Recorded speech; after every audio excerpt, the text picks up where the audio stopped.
क्या आपको दाल खाने के बाद पेट में बहुत ज्यादा गैस बनती है, पेट में भारीपन, अफारा, ब्लोटिंग जैसा फील होता है और आप ये सोचते हैं कि अगली बार से दाल ही नहीं खाएंगे? तो ये वीडियो खास करके आपके लिए है। अब देखिए, आयुर्वेद में दालों को शिंबी धान्य कहा हुआ है और आयुर्वेद में जो फूड का क्लासिफिकेशन है, आहार्य द्रव्यों का क्लासिफिकेशन है, उसमें ये शिंबी धान्य बहुत ही ज्यादा महत्वपूर्ण है। इन सभी का वर्णन आयुर्वेद की संहिताओं में, जैसे कि चरक संहिता, सुश्रुत संहिता, अष्टांग हृदय, यहाँ तक कि भाव प्रकाश निघंटु जैसे ग्रंथों में बहुत ही विस्तार के साथ बताया हुआ है। और सबसे खास, सबसे इंटरेस्टिंग बात आयुर्वेद में बताई हुई है कि हर एक दाल हर एक व्यक्ति के लिए सुटेबल नहीं है। देखिए, दालें तो सभी अच्छी है, लेकिन इनकी अपनी विशेषता है। कोई दाल गर्म है, कोई ठंडी है, इन सबके अलग अलग गुणधर्म है। यहाँ तक कि खुद की पाचन क्रिया, खुद की क्षमता, मौसम कौन सा चल रहा है, उसके अनुसार हमने दालों को चुनना है। और इन्हीं सब बातों के बारे में जानते हैं आज के इस वीडियो में, तो आखिर तक हमारे साथ जरूर बने रहिए। नमस्ते, मैं हूं डॉक्टर रूपाली जैन और आप सभी का स्वागत है आपके अपने YouTube channel Ayurveda for everyone में।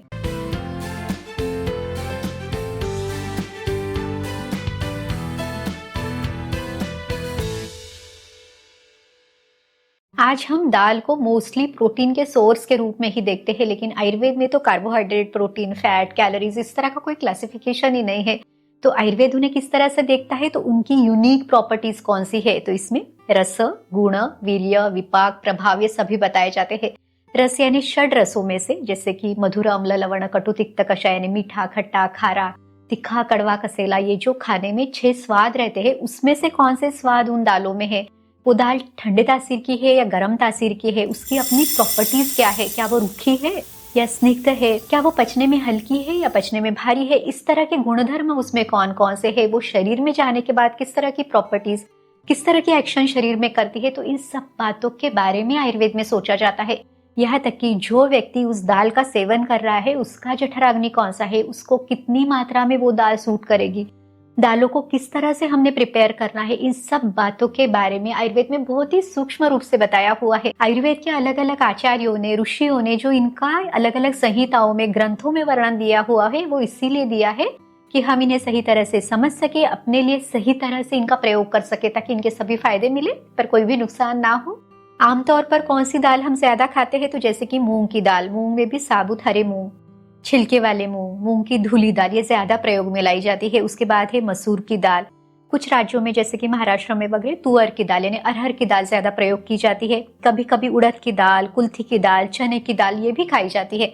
तो चलिए इनके बारे में थोड़ा सा विस्तार से जानते हैं कि हर एक जो दाल है उनकी अपनी विशेषता क्या है। तो इसमें देखिए, आयुर्वेद में मूंग की दाल को श्रेष्ठ बताया हुआ है, उसमें भी जो साबुत मूंग है उसे सर्वश्रेष्ठ बताया हुआ है। अब मूंग कैसे है, तो इसका जो स्वाद है वो है कसेला सा, मीठा सा स्वाद है। इसकी तासीर ठंडी है, ये शरीर में रुखापन ज्यादा बढ़ाता है। वैसे देखें तो मेजॉरिटी दालों में रुखापन है, ये शरीर में एक ड्राइनेस क्रिएट करते हैं। उसमें कुछ अपवाद है, जैसे कि उड़द की दाल, ये स्निग्ध है यानी ये शरीर में चिकनापन उत्पन्न करती है, लेकिन बाकी ऑलमोस्ट सारी दालें रुखे स्वभाव की है। अब देखिए, मूंग जो है ये पचने में बहुत हल्के है, तो इसे सबसे पथ्यकर आयुर्वेद में बताया हुआ है। बच्चे, बड़े, बुजुर्ग सभी के लिए ये फायदेमंद है। अब जैसे छोटा बच्चा है 6 महीने का, जब आप उसे फूड देना शुरू करते हैं तो सबसे पहले मूंग की दाल का पानी ही उसे दिया जाता है, ताकि उस बच्चे को वो सूट हो, उसकी पाचन क्रिया के लिए वो बहुत हल्का हो, तो मूंग के पानी से ही शुरुआत की जाती है। कोई व्यक्ति अगर बीमार है, उसकी पाचन क्षमता बहुत ज्यादा मंद है, या किसी का पंचकर्म हुआ है, तो उसे भी मूंग का पानी, जिसे मुद्गयूष कहा जाता है, वही दिया जाता है। कैसे बनाए वो फटाफट से देखते हैं। तो देखिए, उसके लिए हरे जो मूंग है इसको रात को आप भिगो दे। जितने मूंग आपने लिए हैं उससे 14 या 16 गुना पानी आपने डालना है। तो जैसे अगर चौथाई कटोरी मूंग आपने लिए है तो लगभग 4 कटोरी आपने पानी डालना है। इसको अच्छी तरह से उबालना है और फिर उसमें जो स्पाइसेस है, जैसे कि सौंठ का पाउडर, थोड़ा सा जीरा पाउडर, सेंधा नमक, ये आप डालें। इसको आप ऊपर का जो पानी है उसका आपने सेवन करना है। तो ये बन गया मुद्गयूष यानी मूंग का सूप है, ये पतला सा, और ये बहुत ही पथ्यकर है। पाचन क्रिया को अच्छी रखने के लिए, जठराग्नि को बढ़ाने के लिए बहुत अच्छे से काम करता है। अब देखिए, जो मूंग की दाल है ये आँखों के लिए भी बहुत अच्छी है। यहाँ तक कि आज के समय के जितने लाइफस्टाइल डिसीजेस है, जैसे कि obesity, belly fat, fatty liver, cholesterol, इन सभी में मूंग की दाल का सेवन फायदेमंद है। ये जल्दी से पच जाती है, एक्सेसिव फैट को कम करने में मदद करती है। अब जिन लोगों को वजन बढ़ाना है वो लोग भी इनिशियली उनकी बहुत अच्छी भूख लगने तक तो भी मूंग की दाल का प्रयोग ज़्यादा करें। जब आपकी भूख अच्छी बढ़ जाए तब फिर आप पौष्टिक दाल जैसे कोई उड़द की दाल ले सकते हैं। तो उस तरह से आप थोड़ा सा बाद में शिफ्ट कर सकते हैं, पर शुरुआत में मूंग की दाल का सेवन करना ज़्यादा फायदेमंद रहेगा। मूंग के बाद जो अगली पथ्यकर दाल है वो है मसूर की दाल। तो ये भी ठंडे तासीर की है और ये भी पचने के लिए हल्की है। तो मूंग मसूर दोनों का प्रयोग आप कर सकते हैं।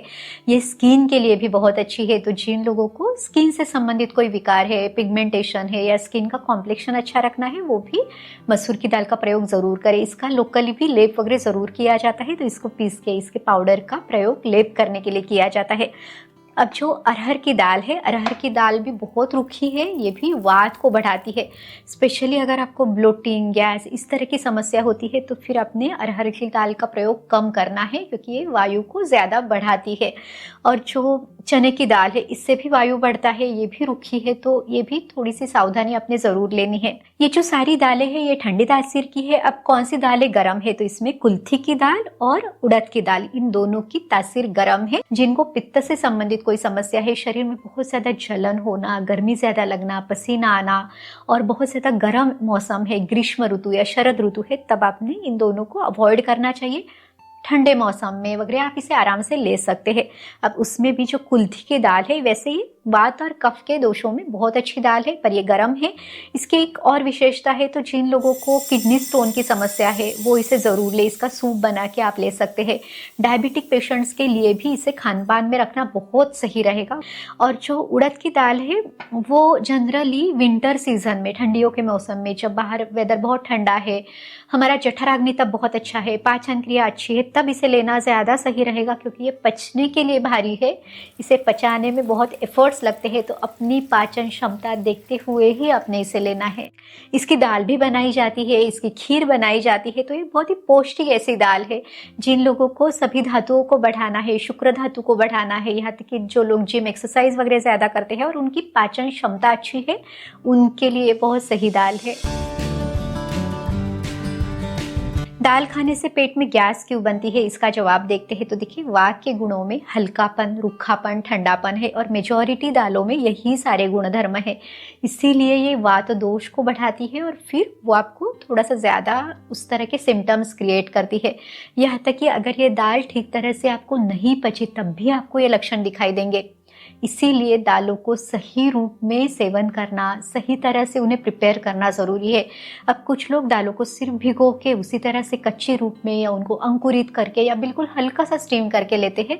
तो दालों में जो रूखापन है, उनकी जो ठंडी तासीर है, इसी के लिए उन दालों को ट्रेडिशनल रूप में पका के लेना ज़्यादा सही रहेगा। तो दालों को प्रॉपरली भिगो के, जैसे एग्जाम्पल, अगर आप साबुत मूंग की दाल ले रहे हैं तो इसे ओवरनाइट सोक करें। अगर आप छिलकी वाली दाल ले रहे हैं तो इसे 3-4 घंटे सोक करें। धुली दाल को 2 घंटे सोक करें और फिर उसके बाद प्रॉपर घी या तेल का छौंक देके, मसाले डाल के उसे पूरी तरह से पका के फिर आपने इसे खाना है। जब हम घी और तेल का प्रयोग करते हैं तो उससे शरीर में स्निग्धता आएगी और इनका रुखापन हमें तकलीफ नहीं देगा।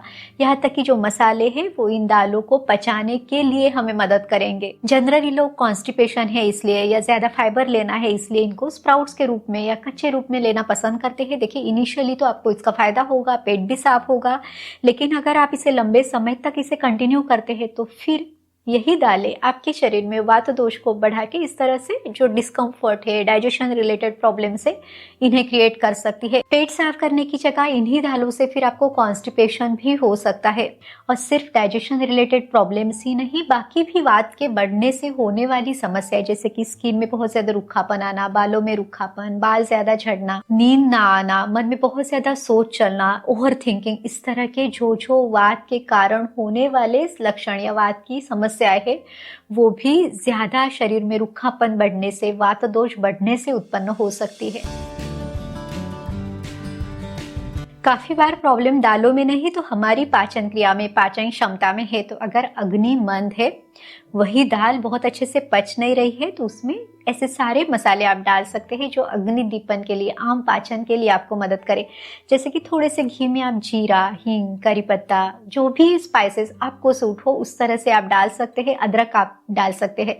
इस दाल का प्रयोग अगर आप करते हैं तो ये जो मसाले हैं वो उसी दाल को पचाने के लिए आपको मदद करेंगे। दूसरी इंपॉर्टेंट टिप क्या है, तो दालों को शाम के समय आप कम रखें, क्योंकि सूर्यास्त के बाद पाचन क्रिया कम होने लगती है, अग्नि मंद होने लगता है। अगर आप सुबह के खाने में यानी लंच में दाल लेते हैं तो उसको पूरा दिन मिल जाएगा अच्छी तरह से पचाने के लिए। तीसरी जरूरी बात है कि इसकी क्वांटिटी आपने कितनी लेनी है। तो जैसे अगर आधी कटोरी दाल आराम से आप पचा सकते हैं, वही 1 या 2 कटोरी दाल आपको नहीं पचती, तो फिर आपने उस क्वांटिटी को ही मैनेज करना है। काफी बार ऐसे भी होता है कि हमारे खाने में जो अन्य चीजें हैं वो बहुत ज्यादा भारी है, जैसे कि मीठी चीजें या दूसरी कोई चीज है वो एक्चुअली भारी है और पूरा जो दोष जाता है वो दाल पर जाता है। तो फिर बाकी चीजों को भी जरूर देखना है, क्योंकि जो कॉम्बिनेशन आपने खाया है वो कॉम्बिनेशन आपको सही से नहीं पच रहा है और उसके कारण आपको डाइजेशन रिलेटेड प्रॉब्लम्स दिखाई दे रहे हैं। आयुर्वेद का एक बहुत ही बेसिक ऐसा सिद्धांत है कि गुरु यानी पचने में जो भारी चीजें हैं उनको आपने कम क्वांटिटी में लेना है, और जो हल्की चीजें हैं वो आप थोड़ा सा ज्यादा मात्रा में ले सकते हैं। तो उसका ध्यान रखना, अपनी अग्नि का, यहाँ तक कि मौसम का ध्यान रखना भी जरूरी है। जैसे कि बारिश के समय में अग्नि मंद रहता है, तो उस समय पे हमने थोड़ा सा हल्का खान पान लेना चाहिए। वही जो विंटर का समय है उस समय पे अग्नि अच्छा है, पाचन क्रिया अच्छी है, तो उस तरह से आराम से आप इन चीजों का, इन दालों का या फिर जो पौष्टिक चीजें हैं उनका सेवन कर सकते हैं। कुछ लोग ये डिसाइड करते हैं कि हमने कार्ब्स कम लेना है, प्रोटीन ज्यादा लेना है, तो वो चावल नहीं लेंगे, स्किप करेंगे, या फिर बहुत थोड़ा सा चावल लेंगे, दाल ज्यादा लेंगे। इसको थोड़ा सा देखते हैं। तो देखिए, जब हम ट्रेडिशनल रूप से चावल, उसके ऊपर दाल, थोड़ा सा घी या तेल, थोड़ा नींबू, उसमें आपने नींबू का रस डाल दिया, इस तरह से जब आप लोगे तो इस दाल को पचाने के लिए ये प्रॉपर कॉम्बिनेशन रहेगा जो हमारी जेनेटिक पैटर्न को प्रॉपरली पता है। तो इसी रूप में उसे लेना या मूंग की खिचड़ी के रूप में लेना ज्यादा प्रिफर करना है। आयुर्वेद के अनुसार हर एक दाल अलग है, हर एक की अपनी विशेषता, अपनी प्रॉपर्टीज है, इसीलिए उन सभी को अलग अलग रूप में आपने लेना है। रोटेशन वाइज आप इसे ले सकते हैं, अपनी सुटेबिलिटी देख सकते हैं, लेकिन दालों को मिक्स करके उस तरह से मिक्स दाल लेना अवॉइड करना चाहिए। एक और छोटा सा एक्सपेरिमेंट आप कर सकते हैं कि आपको वो दाल सूट हो रही है या नहीं, या अगर आपको अभी भी दाल खाने से बहुत ज़्यादा गैस या ब्लोटिंग इस तरह की समस्या होती है, तो आप ये एक्सपेरिमेंट ज़रूर करें। आपने क्या करना है, ये 7 डेज एक्सपेरिमेंट है। इसके पहले और दूसरे दिन आपने सिर्फ मूंग की दाल लेनी है, चाहे वो छिलके वाली दाल हो या धुली दाल हो, जो आपको अच्छी लगती है उस दाल को प्रॉपरली भिगो के, पका के, थोड़ा सा कम क्वांटिटी में अपने इस दाल को लेना है। 3rd डे आपने कोई भी दाल नहीं लेनी है। उस दिन आपने ऑब्जर्व करना है कि ये जो दाल आपने 2 दिन खाई है, क्या ये आपको अच्छे से पच गई है। उसके बाद 4थे और 5वें दिन आपने दूसरी जो दाल आप जो रेगुलरली खाते हैं उसको लेना है, और उसके अगले दिन फिर यानी जो 6ठा दिन है उस दिन आपने रुक जाना है, उस दिन कोई भी दाल नहीं खानी है, आपने ऑब्जर्व करना है। और 7वें दिन आपने फिर पूरा ये देखना है कि पहले 2 दिन जो मूंग की दाल खाई वो कैसे गई, उसके बाद आपने जो रेगुलर दाल खाई उसका आपको क्या रिजल्ट मिला। तो थोड़ा सा उसमें ऑब्जर्व करके अपनी सुटेबिलिटी को आपने देखना है। तो आप भी ये छोटा सा एक्सपेरिमेंट करके जरूर देखिए। इस तरह से आज की वीडियो में हमने दालों के बारे में पूरी जानकारी ली है, इसे आयुर्वेद के दृष्टिकोण से जाना है ताकि ये आपके लिए पचाना बहुत आसान हो सके और इन्हें खाने के बाद आपको कोई भी तकलीफ ना हो। उम्मीद है ये वीडियो आपकी मदद जरूर करेगा। अगर ये वीडियो आपको अच्छा लगा, इस वीडियो से आपको कुछ भी नया सीखने को मिला, तो वीडियो को लाइक जरूर कीजिए। इसे अपने दोस्तों और रिश्तेदारों के साथ भी जरूर शेयर करें ताकि उनको भी आयुर्वेद का ज्ञान पता चले। और अगर आप चैनल पे नए हैं, पहली बार वीडियो देख रहे हैं, तो आयुर्वेद की सही जानकारी के लिए इसे सब्सक्राइब करना ना भूलें। चलिए फिर मिलते हैं अगले वीडियो में। आयुर्वेद को अपनाइए, स्वस्थ रहिए। नमस्ते।